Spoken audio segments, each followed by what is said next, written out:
Welcome to Discovering. Going to camp is a common statement this time of year. We'll pay a visit to a camp in the Faithorn area to catch up on some hunting stories. They don't know what that is, the way we used to hunt, lean against a poplar tree. Then it's off to Jay's Sports and Powers to talk muzzleloaders.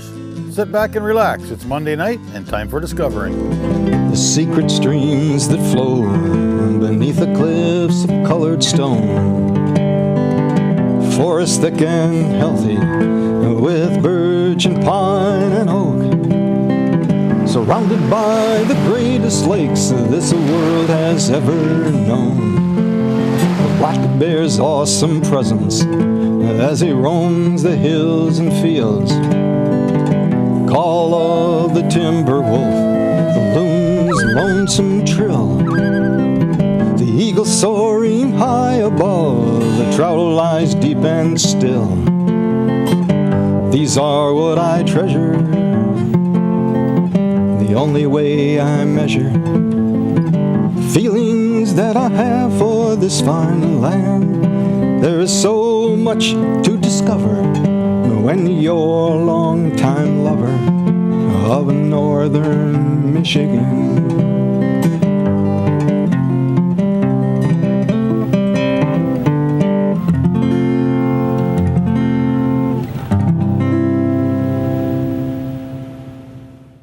Camp means a lot of things to a lot of people, especially at this time of year. It's a great place to hunt. It's a great place to get together with friends and family. And it's a great place to sit and listen to stories. I paid a visit to the Renier Camp in the Faithorn area, where I had the pleasure to sit down with Clippy Renier, who has nearly 90 years of stories to tell. Moved up here in 36, I think it was the 1st of March, colder than hell. We had an old, Willie's night car, probably 1929 or something. And it was my dad and mother and we had 9 kids. My dad and mother and 7 kids in the car, all the way from Jefferson. We were freezing our ass off. Remember, we got the end of our driveway, because there wasn't a county road then. And the old guy that owned the place, he was coming down the hill with the lantern. There was nothing in the house, just barely a fire. And I remember I slept with Martin Deakus that night. He was about 6'7", weighed about 200, 300 pounds. If he'd have rolled onto me, I wouldn't be here now. You know? I never forget that. And Joe come up with the furniture, and we had a team of horses. And one of the horses was going to have a colt. And when the train stopped and jerked, she fell down and died anyway. We still got the horseshoes. I remember they cut the horseshoes off of her. Still got them in the basement over at the house. Yeah. My dad bought this rifle from an old neighbor for 8 bushels of corn. And we brought it home, and the boys couldn't hit nothing with it. So one old timer said, "You saw the barrel off a little bit." He said, "That'll help." So Orf sawed about 4 inches off the barrel, and he sawed the magazine off, and he filed the sights back in. It wasn't too good, but we could knock the porcelain off a piss spot at 20 yards or 30 yards. That was good enough, you know. Yeah, he shot this, I think it was about the maybe 3rd day of season in 1944 it was. He was posting right over here, maybe 1/4 of a mile. And the buck come running down the big side hill he was sitting on. And he shot it in the neck, and down it went. And another one come and jumped right over top of it, and he shot that one. And he seen it flinch, kind of. And we looked and looked and looked, but we couldn't find it. And about a week after, an old neighbor was making a drive through there, and they found it. It was a great big 12-pointer. It must have been the same twins or something of this one. You know, they were both really big. Yeah. How often does that happen, eh? He had an old 30 Remington pump. Used to jam all the time. About the 3rd shot, I'd always jam. We always went over to Chris Berger's camp on maybe the 2nd Saturday of season. He always made the venison stew was the best I ever ate, you know. But the night before we seen him at the Broad Axe, he said, "We got a problem." He said, "I haven't got no meat." Well, my brother Orv said, "That's no problem. We'll make a drive in the morning. We'll get some meat." So about 5 of us, they come over to the farm and let's go make a drive and get some meat. So I took the meat saw. I didn't have a gun. What the hell are you doing with that meat saw? Well, I said, we got to get him some meat. We'll cut a hind quarter off and take it over there if we get one. Sure enough, we drove that little driveway swamp by our road there, and they got a doe, and we hung it up, and I sawed the hind quarter off. We took it over there. We wasn't going to let a little lack of meat ruin our party, you know. So that's the way that went. So we had a party that night anyway.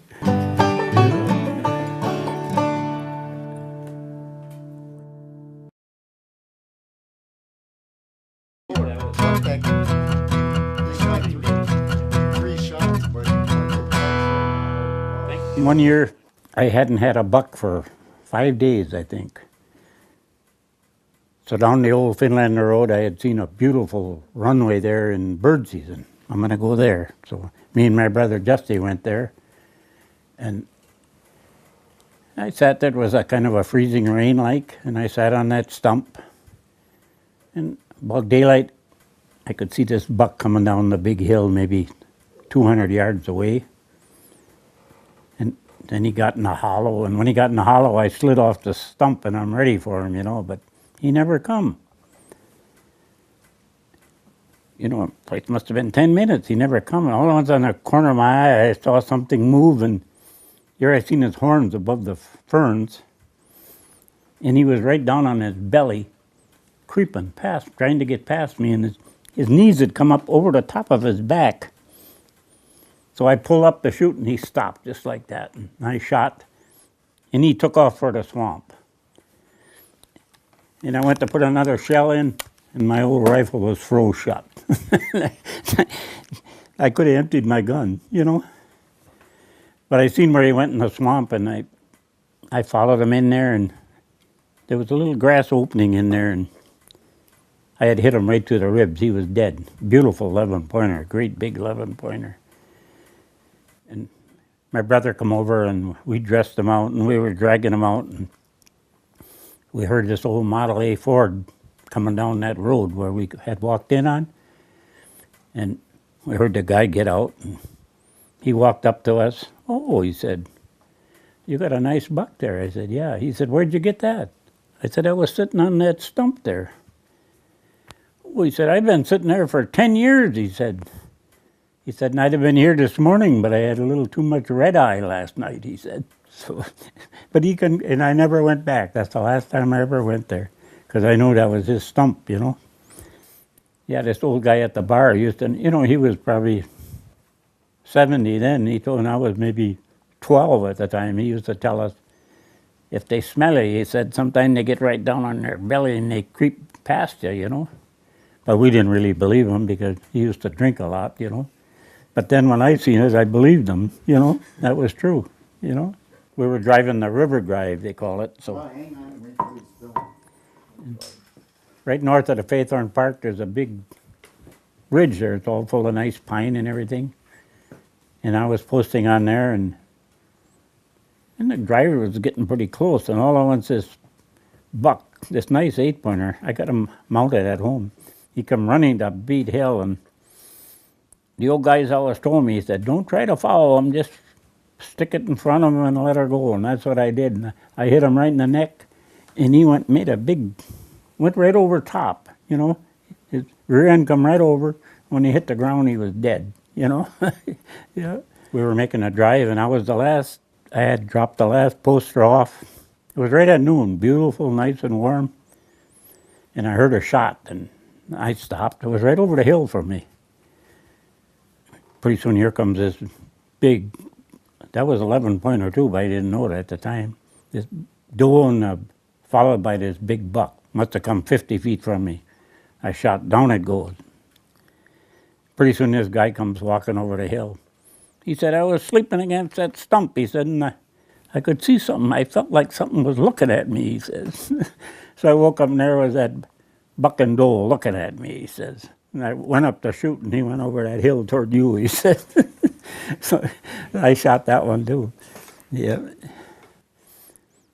Then another time, we had done our chores, and my dad said, "You guys go across." We always called it the old dry lake.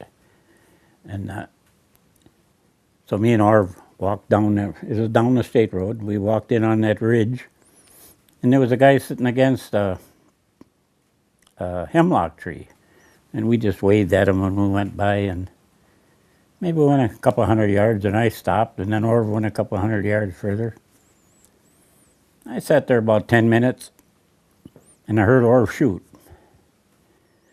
And here comes this nice, I think it was a 9-pounder, I'm not positive. Coming to beat hell, and I shot, down it goes. We weren't in there 10 minutes.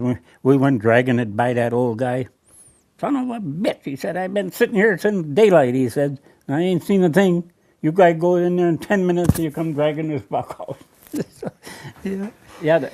Goya had supper all ready, and the kids, they should have been home half hour before that. And finally they come home, and she said, "How come you're so late?" They said, "Wimpy seen a buck run in that swamp, and we had to make a drive for her." But that's the last time she went to the school board meeting the next night or whenever. And that was the end of carrying a gun on the school bus. He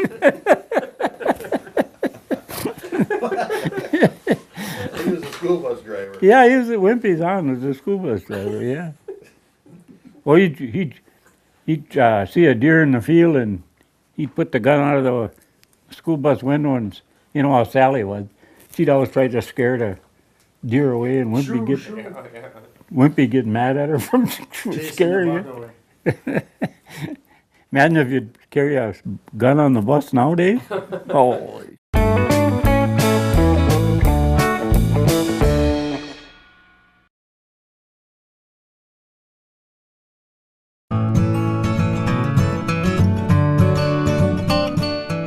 In 41, I was 14, but I was probably hunting a couple of years before that, making drives and stuff, yeah.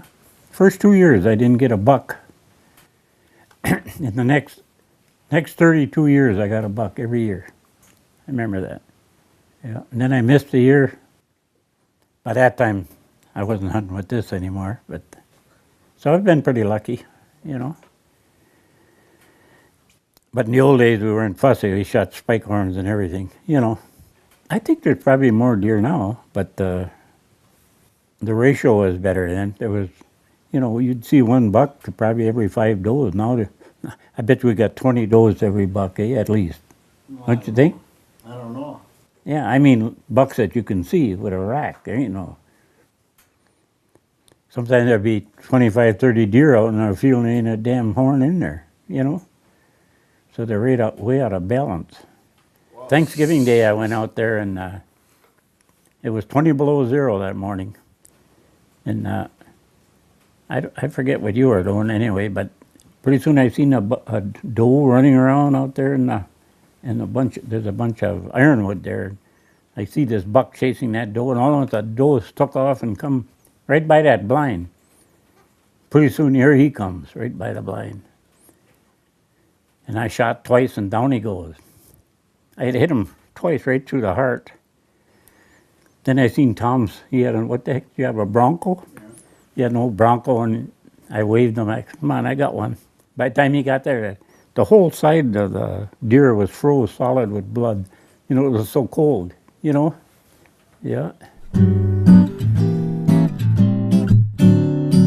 Raised my hands out of there, the blood was just dry on the trees. And I shot doe someplace, and we threw it in the trunk of the car, and we stopped at the old Long Branch, and we stayed there a little longer than we should have, And when we come out, the tail of the deer was hanging out of the trunk. You could see the tail was out. If a game warden would have come by, we'd have been done.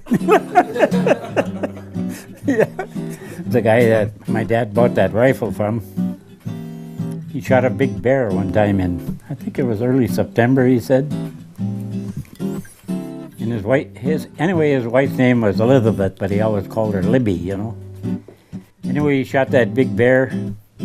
He said, and they dressed it out. He said, and the whole stomach was full of blueberries. just solid blueberries, he said. Yeah, he said he was a German, had a little accent. There wasn't a leaf in them or a piece of grass, he said, or nothing. He said, Libby canned them. Yeah, and he was no boaster, you know. He probably was a tub full in there. She didn't have to. Yeah, Libby canned them. He said there wasn't mashed up or nothing. He said there was just, I suppose the bear just, you know how they do. They just shovel them in and swallow them, I suppose. Well, probably fed them to the company, huh? He was serious as hell.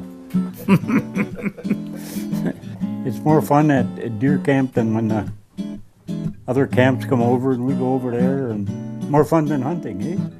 If you don't shoot a deer, that's not important, you know? Yeah, as long as them guys come over and have a good time. Sometimes they stay a little later than they should. But that's all right. Sometimes we like to hunt and Yeah. But that's what it's all about, eh? You know. I don't give a damn if I get a buck or not, as long as I can come out here and talk with the guys and have a good time, you know. And they listen to my old stories. They'll never be, they don't know what that is, you know, the way we used to hunt, lean against a poplar tree. Yeah. Yeah, we had to get up maybe 3:30 in the morning, milk the cows, and change our clothes, and go out and lean against a poplar tree. We used to go down the state road all the time. And all these guys from Norway would come, I'd be there ahead of them a little. I got lots of bucks down there, just leaning against a tree, you know, on a runway, you know. Pretty near every damn year I'd get one. Very lucky. No, I don't know what the hell it is. It ain't the hunting exactly, it's people getting together, eh, and having a good time, and yeah. Yeah, there's a good crew right around here. You take off down here after supper, and you never make it back till midnight. You stop. Every place there's a light, you stop, and you got to have a few beers, you know, and you can't get away.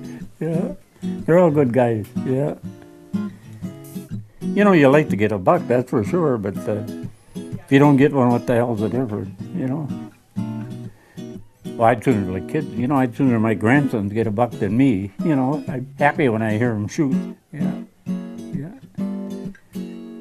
I come back, I see the doors open in the shed, I know somebody got one. Yeah, we always do great here yeah. I can see good yet, you know, I can still hit them. Yeah. As long as I can take the four-wheeler in there, I'm fine. I'll never stop hunting as long as I'm able, you know.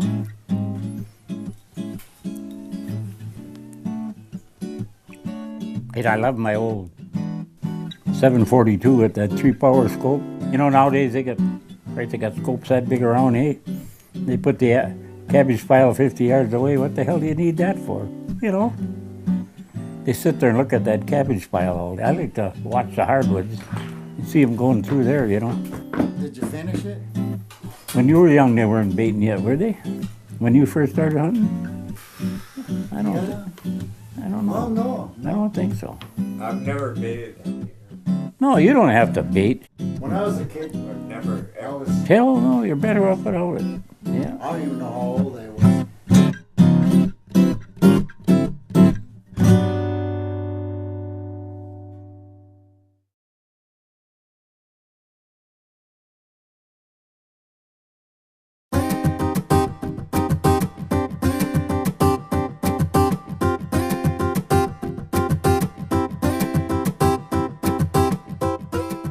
As the regular firearm deer season comes to a close, we look forward to the upcoming muzzleloader season.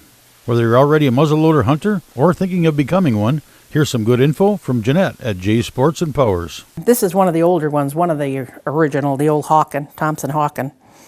Very popular in its day, double trigger, but this is what happens when you use corrosive powder and even some of the new powders. If you don't take care of it at the end of season, it ends up full of rust. This one here also, another nice pistol, pretty well froze up, it won't turn. Rust is the enemy of a lot of this stuff. And corrosive powders and the powders itself and just moisture in there rusts them up from year to year. Now the new ones, which are really nice now, come a long way.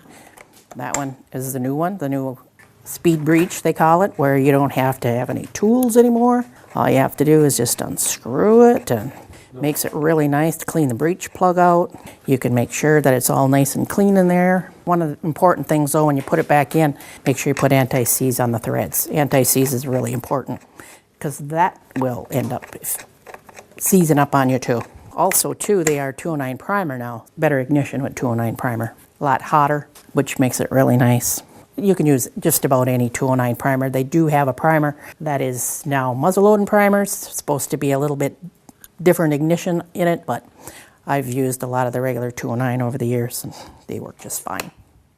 And of course now the newer ones come scoped, and not too many people do the open sight thing anymore. With the older ones, because you couldn't take the breech out, the older ones you had to, go down in and then you had to pull that patch back out. There was no taking it through. With the newer ones now, with being able to take the speed breech out, you're able to push it all the way through and do a good job cleaning it. This is an older version of that one with the speed breech. This one you do need a tool, and it's kind of a hex tool. Still takes a 209 primer, but it has to have a hex tool and a special tool. And now they've come so far. It's really nice. Powder-wise, we still have some of the flake powder, which is the measure, stuff you have to measure. The triple F is for pistol. The double F is for rifle. Or we have the sticks. These are the new Jim Shockey sticks, which are actually in a stick form. You put 2 in, they're 50 grain. Or 777, same thing, 50 grain. And that brings me to this. And the reason I love this stuff, it will dissolve the plastic that builds up in your rifling. A lot of this plastic starts melting in your barrel. Once it starts melting in there, there goes your accuracy. So I highly recommend something that will dissolve plastic. This works wonderful. And I've had where a gun that won't shoot at all, and all of a sudden you clean it with this, she brings her right back in. Well, that's it for this week. Be sure to check out 906outdoors.com, where you'll find the 906 Fishing Report, TV6 weather, shopping, and more. Thanks for watching, and I hope to see you next week, right here on Upper Michigan's very own Discovering.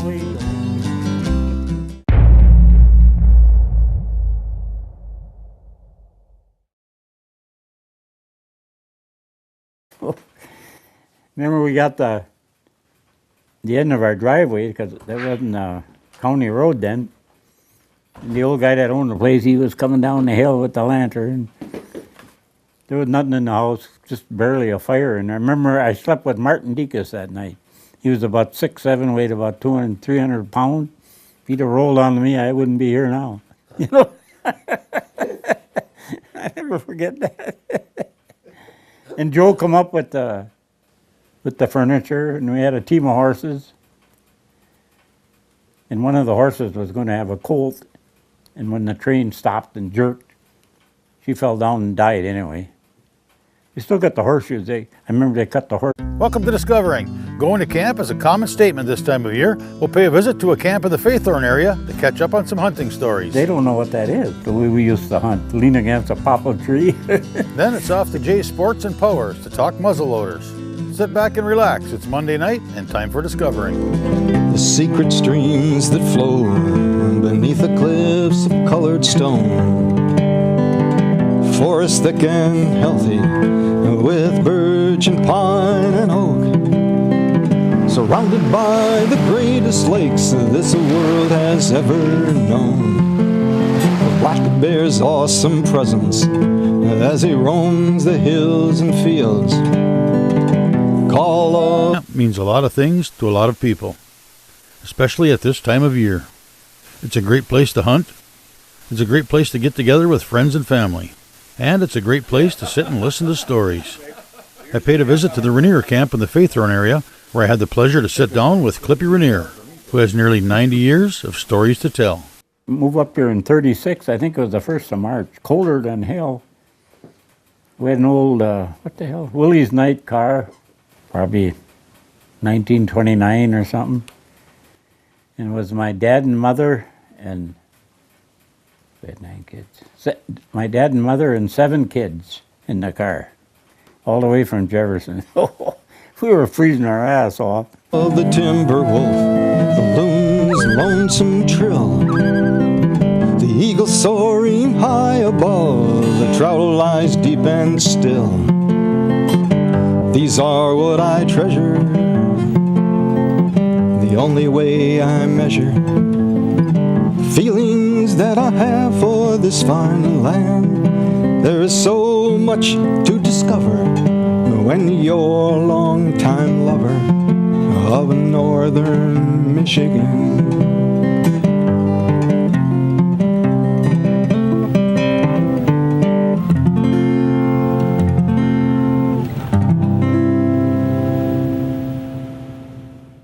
Camp? Horseshoes off of her. Still got them in the basement over at the house.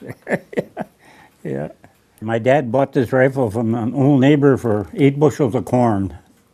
And we brought it home, and the boys couldn't hit nothing with it. So one old timer said, "You saw the barrel off a little bit." He said, "That'll help." So Orf sawed about 4 inches off the barrel, and he sawed the magazine off, and he filed the sights back in. It wasn't too good, but we could knock the porcelain off a piss spot at 20 yards or 30 yards. That was good enough, you know. Yeah, he shot this, I think it was about the maybe 3rd day of season in 1944 it was. He was posting right over here, maybe 1/4 of a mile.